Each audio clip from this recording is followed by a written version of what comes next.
पाहूयात आंतरराष्ट्रीय युद्धाचा फटका अंबरनाथ एमआयडीसीतील उद्योगांना बसल्याचं दिसतंय। पीएनजी गॅसचा पुरवठा 50% घटलेला आहे, त्यामुळे उत्पादनामध्ये 30% घट झाली आहे। परिणामी महिनाभरामध्ये तब्बल 1000 कोटींचं नुकसान झाल्याचा अंदाज व्यक्त केला जातोय। 1400 कंपन्यांवर याचा थेट परिणाम झालेला आहे। निर्यातही मंदावली आहे, त्यामुळे उद्योगांकडून आता गॅस पुरवठा सुरळीत करण्याची मागणी करण्यात येत आहे। इराण, इस्रायल आणि अमेरिका यांच्या युद्धाला जवळजवळ आता 1 महिना होत आलाय आणि याचा परिणाम ॲडिशनल अंबरनाथ परिसरात ज्या 1400 कंपन्या आहेत, ज्यांचा जवळजवळ वर्षभरामध्ये 50 ते 60 हजार कोटींचा टर्नओव्हर आहे, त्यांना या युद्धाचा फटका बसलेला आहे। ॲडिशनल अंबरनाथ मॅन्युफॅक्चरिंग असोसिएशनचे अध्यक्ष उमेश तायडे सर आपल्या सोबत आहेत। काय सगळी परिस्थिती या युद्धामुळे आपण त्यांना विचारूयात। सर, काय परिस्थिती ओढवली आहे सध्या या युद्धामुळे, काय परिणाम झालाय सांगा। सर, एकंदरीत काय आहे की ॲडिशनल अंबरनाथ एमआयडीसी मध्ये युद्धाच्या सुरुवातीचे 10 ते 15 दिवस गेले आणि त्याच्यानंतर खरं तर परिणाम जाणवायला सुरुवात झाला। आणि हा परिणाम एवढा आहे की पहिल्यांदा एलपीजी शॉर्टेजमुळे आमचे बरेचसे जे कामगार आहेत की जे पूर्णपणे कमर्शियल एलपीजीवर डिपेंड आहेत, त्यांनी इथून पलायन केलेले आहे। ते ऑलमोस्ट बरेचसे 20 ते 22% कामगार ते आता यूपी आणि बिहारला परत गेलेले आहेत। ते दुसरी गोष्ट की पीएनजी गॅस हे एमजीएल सप्लाय करतं। आमच्याकडच्या ज्या सुमारे 100 केमिकल कंपन्या आणि ज्या मोठ्या इंजिनिअरिंग कंपन्या आहेत, त्यांच्या बॉयलर्सला लागणारा जो पीएनजी गॅस आहे, हा पीएनजी गॅस एमजीएलनी 50% करून टाकला। 50% कमी केल्यामुळे त्यांचं प्रोडक्शन नॅचरली 50% डायरेक्ट डाऊन झालं त्यांचं। अजून एक गोष्ट अशी आहे की त्यांनी असं सांगितलं की जर का तुम्हाला जास्त गॅस पाहिजे असेल तर आम्ही थोडा वाढवून देऊ, पण त्याचे रेट्स हे जवळजवळ डबल असतील। त्याच्यामुळे काय होतं की तुमचं उत्पादन कॉस्ट वाढल्यामुळे आता असा इश्यू झालेला आहे की आमच्या इथे प्रोडक्शनच लोक करत नाहीयेत। ऑलमोस्ट सर्व कंपन्यांचं प्रोडक्शन 30% ते 50% कमी झालेलं आहे। त्याच्यामुळे किती कोटींचा फटका या 1 महिन्यामध्ये बसलाय? बघा, 50 ते 60 हजार कोटी आमचा वार्षिक आहे, बट नॅचरली महिन्याला आमच्याकडे जो फटका बसलेला आहे गेल्या 15 ते 20 दिवसात म्हणण्यापेक्षा गेल्या टोटल महिन्यात, तर नॉट लेस दॅन 500 ते 700 कोटीचा फटका फक्त ॲडिशनल अंबरनाथ एमआयडीसी एरिया आणि बाकी सर्व अंबरनाथ मधल्याही त्या 400 ते 500 केमिकल कंपन्या आहेत, हे मिळून निश्चितपणे आपण 1000 कोटीच्या घरात आता गेलेलो आहोत। 1000 कोटी रुपयांचा फटका या कंपन्यांना बसणार असेल आणि बसला असेल। येत्या काही दिवसात हे युद्ध असं सुरू राहिलं तर इथली परिस्थिती आणखीही भयानक होईल। इथले कंपनीचे मालक असतील किंवा कामगार असतील किंवा संघटनेचे पदाधिकारी असतील, सगळ्यांना या युद्धाचा फटका मोठ्या प्रमाणात सहन करावा लागणार आहे। त्याच्यामुळे सरकारनं निदान पीएनजी तरी सुरळीत आम्हाला त्याचा पुरवठा करावा, जेणेकरून प्रोडक्शन जे आहे ते सुरू राहील, असं सरांचं म्हणणं आहे। गणेश मंजुळानंतर न्यूज 18 मराठी, अंबरनाथ। दरम्यान इराण अमेरिका युद्धाचा थेट फटका हा मुंबईतील अनेक व्यावसायिकांना बसू लागलाय। याची झळ बेकरी व्यावसायिकांमध्ये देखील पाहायला मिळते। मुंबईतील अनेक बेकऱ्या बंद होण्याच्या मार्गावर असून वडाळ्यातील मराठा बेकरी सध्या गॅस ऐवजी डिझेलवर सुरू आहे। मात्र डिझेलमुळे पदार्थ तयार होण्याची वेळ वाढलेली आहे, असं तिथले मालक अजिंक्य नरावडे यांनी सांगितलं। याचबरोबर गावी गेलेले मजूर भीतीपोटी परतलेच नसून त्याचाही फटका सध्या त्यांना बसतोय। याचा आढावा घेतलाय आमचे प्रतिनिधी संकेत वरक यांनी। पाहूया। आखाती देशांमध्ये युद्ध सुरू झालं आणि हळूहळू त्याचा फटका हा भारताला देखील बसू लागला आणि भारतातले जे हॉटेल व्यावसायिक होते हे पहिले होते ज्यांना हा फटका बसला, कारण की कमतरता झाली कसली तर गॅसची, आणि गॅसमुळे कुठेतरी हे हॉटेल व्यावसायिक आहेत त्यांचा जो व्यवसाय होता तो ठप्प होऊ लागला। पण हॉटेल व्यावसायिकांसोबतच हा फटका अजून एका इंडस्ट्रीला बसला, तो म्हणजे बेकरी इंडस्ट्रीला। आणि बेकरी ही अर्थात मुंबईत सध्या गॅसवरती सुरू होती आणि गॅसच्या कमतरतेमुळे कुठेतरी बेकरीजसुद्धा आपण पाहिल्या की बंद झाल्या। रमजानमध्ये सुद्धा आपण फिरलो होतो, मोहम्मद अली रोडला अनेक बेकऱ्या या बंद होत्या।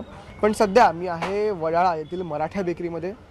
मुंबईत एका मराठी माणसाची ही बेकरी आहे आणि आज या बेकरीमध्ये आपण आलेलो आहे। इथेही हाच प्रॉब्लेम झाला। इथे सुद्धा आपण पाहिलं तर ही बेकरी आधी गॅसवरती होती, पण गॅसचा तुटवडा झाला आणि त्याच्यानंतर ही बेकरी जी आहे ही कम्प्लिटली डिझेलवरती शिफ्ट केली गेली। आपण इथे आपल्यासोबत खरं तर बेकरीचे मालक अजिंक्य स्वतः आहेत। अजिंक्यजी, गॅसची कमतरता भासली, अनेकांना फटके बसले, म्हणजे हॉटेल व्यावसायिक त्यांनी इंडक्शनवरती शिफ्ट झाले, तुम्ही काय मार्ग काढलात? आम्हाला गॅस नसल्यामुळे आम्हाला डिझेलवर हा एक पर्याय होता पण डिझेलचा पण पर्याय तसा एफिशियंट नाही आहे, पण ठीक आहे, होऊन जात आहे. आणि सेकंड गोष्ट म्हणजे एकेकाळी डिझेल बर्नरला कोणी विचारतही नव्हतं, पण जसाच तुटवडा झाला गॅसचा तसं डिझेल बर्नरची सुद्धा मागणी वाढली. तर आज एक डिझेल बर्नर जर तुम्ही घ्यायला गेलात तर कमीत कमी तुम्हाला 97,000 तरी पाहिजे. टाइम ड्युरेशनचा फरक पडतोय का गॅस आणि डिझेलवरती? हो सर, खूप म्हणजे फरक पडतो. डिझेलवरती थोडा जास्त वेळ लागतो, त्यामुळे डिझेल कन्झम्पशन वाढलेलं आहे. लेबरर्स मायग्रेट करत आहेत त्यांच्या नेटिव्ह प्लेसमध्ये. आता आमची जी काही लोकं जी फेब्रुवारीमध्ये सुट्टीला गेली होती, पण त्यांना हे माहिती नव्हतं की ते वॉरमुळे इथे गॅसचं शॉर्टेज येणार वगैरे. कुठेतरी टोस्ट असेल, खारी असेल, ते आपण त्यांचे प्रॉडक्ट्स बघतोय, हे सगळे सध्यानी डिझेलवरती बनवणं सुरू केलं. पण अर्थात कुठेतरी वेळ जास्त लागतोय डिझेलवरती, पण त्यातून एक मार्ग काढत अजिंक्य जे आहेत ते आपला व्यवसाय हा टिकवून ठेवत आहेत आणि फुल फ्लेजमध्ये चालू ठेवण्याचा ते प्रयत्न करत आहेत. व्हिडिओ जर्नलिस्ट रमेश यांच्यासह मी संकेत वराक, न्यूज 18 मराठी, मुंबई. नागपुरात सुरू असलेल्या राष्ट्रीय बॉक्सिंग चॅम्पियनशिपच्या 700 खेळाडूंना इंधन तुटवड्याचा फटका बसत असल्याचं समोर आलंय. खेळाडूंच्या जेवणासाठी व्यावसायिक गॅस सिलेंडरच उपलब्ध नाही आहे. आता कॅटरर्सला चुलीवर जेवण बनवण्याची वेळ आली आहे. देशभरातून आलेल्या खेळाडूंच्या जेवणासाठी काही ठिकाणी बेकायदा घरगुती गॅस सिलेंडरचा वापरही करण्यात आल्याचं दिसतंय. व्यावसायिक गॅस सिलेंडर मिळत नसल्यामुळे कॅटरर्सना घरगुती गॅस सिलेंडर वापरावा लागतोय. या संदर्भामध्ये अधिक माहिती दिलेली आहे आमचे प्रतिनिधी उदय तिमांडे यांनी. पाहूयात. नागपूरमध्ये सुरू असलेल्या राष्ट्रीय बॉक्सिंग स्पर्धेला जे आहे ते LPG तुटवड्याचा परिणाम झाल्याचं आपल्याला बघायला मिळतं आहे. कारण नागपूरमध्ये ही स्पर्धा सुरू असून देशभरातल्या वेगवेगळ्या राज्यांमधनं सुमारे 700 खेळाडू जे आहेत ते या स्पर्धेसाठी नागपुरात दाखल झालेले आहे. मात्र इथं नागपुरात असलेल्या व्यावसायिक सिलेंडरच्या तुटवड्यामुळं त्या खेळाडूंच्या नाश्त्यासाठी आणि जेवणासाठी जे आहे ते कॅटरर्सवाल्यांनी आता लाकडी चुलीची जी आहे ती मदत घ्यायला सुरुवात केलेली आहे. आपण पाहतोय की इथं जो मुलांचा सकाळचा नाश्ता, चहा, जेवण बनत आहे ते चुलीवर जे आहे ते बनविलं जातं. त्यामुळं चुलीवर हा सगळा स्वयंपाक करायला वेळ लागतो आणि त्याचा फटका जो आहे तो खेळाडूंना स्पर्धेमध्ये सहभागी होण्यासाठी विलंब होत असल्याचं देखील इथं सांगितलं जात आहे. घरगुती सिलेंडरचा वापर जो आहे तो कॅटरर्स कडून केला जातो आहे. खरं तर घरगुती सिलेंडरचा वापर व्यावसायिक करणं हे नियमाला धरून नाही आहे. मात्र आता वेळ तशी आल्यामुळे जे आहे ते आणि व्यावसायिक सिलेंडर मिळत नसल्यामुळे घरगुती सिलेंडरचा वापर देखील कॅटरर्स व्यावसायिकांकडून केला जातो आणि दुसऱ्या बाजूनं लाकडी चुलीवर जे आहे ते स्वयंपाक बनविलं जात आहेत. देशभरातले 700 खेळाडू इथं आलेले आहेत आणि ही जी बॉक्सिंग असोसिएशन आहे याचे राष्ट्रीय अध्यक्ष राहुल शेवाळे आहेत. काल केंद्रीय मंत्री नितीन गडकरी यांच्या उपस्थितीमध्ये या स्पर्धेचं उद्घाटन झालं. पुढचे 3 दिवस ही स्पर्धा चालणार आहे. मात्र जर अशा पद्धतीनं हा तुटवडा राहिला तर खेळाडूंवर आणि या स्पर्धेवर याचा परिणाम होणार असल्याचं देखील सांगितलं जातं. एका बाजूनं सरकारकडून दावा केला जातो की LPGचा आवश्यक साठा आहे, मात्र दुसऱ्या बाजूनं अशा पद्धतीनं व्यावसायिक सिलेंडर उपलब्ध न होत असल्यामुळे याचा फटका आता खेळाडूंना देखील बसत असल्याचं नागपूरमध्ये पाहायला मिळतं. व्हिडिओ जर्नलिस्ट प्रशांत मोहितेसह उदय तिमांडे, न्यूज 18 मराठी, नागपूर. दरम्यान भिवंडीमध्ये गॅस टंचाईच्या निषेधार्थ वंचित बहुजन आघाडीचे केंद्र शासनाच्या विरोधामध्ये चुलीवर भाकरी भाजून आंदोलन सुरू असल्याचं दिसतंय. वंचित बहुजन आघाडीनं गॅस टंचाईच्या निषेधार्थ राज्यव्यापी आंदोलन छेडलेलं आहे आणि याच धर्तीवर भिवंडी शहरमध्ये वंचित बहुजन आघाडीचे पदाधिकारी, कार्यकर्ते आणि धामणकर नाका येथे चुलीवर भाकरी भाजून केंद्र शासनाच्या विरोधामध्ये जोरदार घोषणाबाजी करत आहेत. देशभरातील वाढती गॅस टंचाईची समस्या दूर करण्याची मागणी या आंदोलनाच्या माध्यमातून केली जात आहे.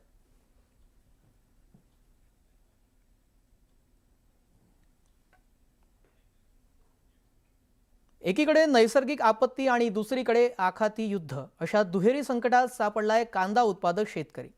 युद्धामुळे आखाती देशांमध्ये होणारी कांद्याची निर्यात मोठ्या प्रमाणात घटली आहे. कांदा निर्यात करण्यासाठी कंटेनर भाड्यात देखील मोठी वाढ झालेली आहे.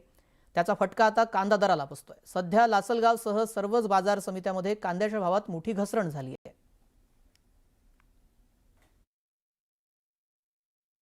आत्ताची कांद्याची परिस्थिती अशी आहे, भावाचा विचार केला तर आम्हाला 1 किलो कांदा पिकवायला 9 ते 10 रुपये खर्च येतो आणि जर आत्ताचा बाजार भाव जर बघितले तर 4 आणि 5 रुपये विकू राहिलं.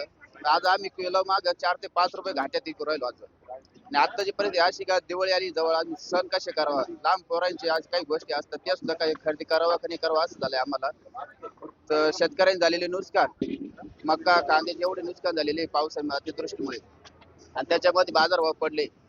शेतकऱ्यांनी करायचं काय? आपल्या 2025 मध्ये मार्च महिन्यात कांद्याची निर्यात 600 650 कंटेनरच्या जवळपास झाली होती आणि तीच निर्यात आज कुठंतरी 2026 मध्ये मार्च महिन्यात 350 कंटेनरच्या जवळपास आली. तर यामध्ये 40 ते 45% घट झाली आणि एकंदरीत निर्यात जर बघितली आपण तर 35% घट झाली. तर याचा फार मोठा परिणाम आपल्या कांद्याच्या बाजारभावावर होतोय. कांद्याचे भाव एकदम सध्या डाऊन झालेले आहेत. कांद्याचं उत्पादन खर्च सुद्धा निघत नाही. कांदे हे आमचे 500 ते 700 पर्यंत जात्या. तरी पण आमचं असं म्हणणं आहे की शेतकऱ्यांचं की बुवा 1000 रुपयेपर्यंत तरी अनुदान दिलं पाहिजे, म्हणजे आमचे काहीतरी खर्च वसूल होईल. दरम्यान अहिल्यानगर जिल्ह्यामध्ये गेल्या 2 ते 4 दिवसापासून झालेल्या अवकाळी पाऊस आणि गारपिटीमुळे शेती पिकांचं मोठ्या प्रमाणात नुकसान झालंय. संत्रा, मोसंबी, लिंबू आणि डाळिंब या फळबागांना देखील मोठा फटका बसलाय. झाडांना आलेली फुलं आणि फळं मोठ्या प्रमाणात गळून पडलेली आहे. त्यामुळे उत्पादनावर मोठा परिणाम झाला. अचानक आलेल्या या नैसर्गिक आपत्तीमुळे शेतकरी हतबल झालाय. शासनाकडून तात्काळ मदत मिळावी अशी अपेक्षा शेतकरी व्यक्त करतोय. आज 1.5 एकर क्षेत्रामध्ये आमचं लिंबू पीक होतं. या सध्याला 70 ते 80% लिंबू पूर्ण हे नाश झालेला आहे आमचा. दिवसाला 30 ते 35 किलो लिंबू आमचं विकायला जायचं. 120 ते 130 रुपये भाव चालू आहे सध्याला. रसुनत्या वगैरे सगळं चालू होतं. पूर्ण सध्याला सगळा खर्च वगैरे केला होता आम्ही. 1-1.5 लाख रुपये खर्च केला होता. तो पूर्ण पाण्यामध्ये गेलेला आहे. पूर्ण माल खाली गेला होता. पुढल्या महिन्यामध्ये जे माल विकायला येणार होता तो पण खाली गळाला. कोकणातील काजू उत्पादक शेतकरी यंदा मोठ्या संकटात सापडले आहेत. अवकाळी पाऊस, उष्णतेची लाट आणि बदलत्या वातावरणामुळे काजू उत्पादन मोठ्या प्रमाणात त्यात घट झाली आहे.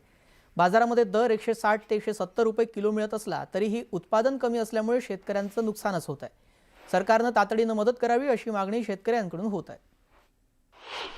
यंदाच्या वातावरणाचा काजू बीवर उत्पादनावर खूप जास्त परिणाम झालेला आहे. एकतर काजू बी झाडाला मोहरच आलेला नाहीये. जो आला मोहर तो करपून गेला. त्याच्यामुळे आमचं उत्पादन काजू बीचं 15 ते 20% झालेलं आहे. माझी स्वतःची 1 टन काजू बी होते की यंदा मी 200 ते 250 किलोच्या वर जाईन की नाही ही मला शंका आहे. आमचं उत्पादन काजू बीला यंदा रेट खूप आहे, पण आमचं उत्पादनच कमी असल्यामुळे आम्हाला त्याचा फायदा होत नाहीये. उत्पादन खर्च आमचा खूप वाढलेला आहे. कोकणचे सर्व शेतकरी यावर्षी खूप म्हणजे लॉसला आहेत आणि दरवर्षी नाही करून दर दिवसाला 20-25 टन आपल्या इकडे बी जमा होते आणि यावर्षी 50% पेक्षाही बी कमी आहे आणि दर चांगला आहे पण बी नाही आहे. त्यामुळे सर्व शेतकरी लॉसला आहेत. रत्नागिरीचा प्रसिद्ध हापूस आंबा यंदा हाच हापूस सर्वसामान्यांच्या आवाक्या बाहेर गेलाय. उत्पादनामध्ये मोठी घट झाली आहे. त्यामुळे बाजारामध्ये दर गगनाला भिडले. 1 डझन हापूससाठी तब्बल 1000 ते 1200 रुपये मोजावे लागतात. आंब्याची गोड चव आता केवळ श्रीमंताच्या ताटातच राहणार आहे. मात्र दुसरीकडे कमी उत्पादनामुळे विक्रेत्यांनाही फटका बसलाय. हा रेट आम्हाला तेवढा फारसा परवडत नाही, कारण त्या जागेवरती माल कमी आहे आणि गिरायकाची मागणी कमी दरात मागतात. पण ते आम्ही आपल्या गिरायकाला सहाय्य व्हावं या हिशोबाने आम्ही कमी रेटमध्ये त्यांना देतोय. थोडं आम्हाला फार मार्जिन काही होत नाहीये त्यात. आता मार्केटमध्ये आता रत्नागिरी हापूस म्हणून आपल्याकडनं दावळ पट्ट्यातनं, बाणपूर पट्ट्यातनं आणि गुहागर पालशीत या साईडनी आंबा आवक चालू आहे. आता प्रतिसाद आता आंब्याला मागणी आहे पण रेट जास्त असल्यामुळे गिरायक थोडं नाराज आहे.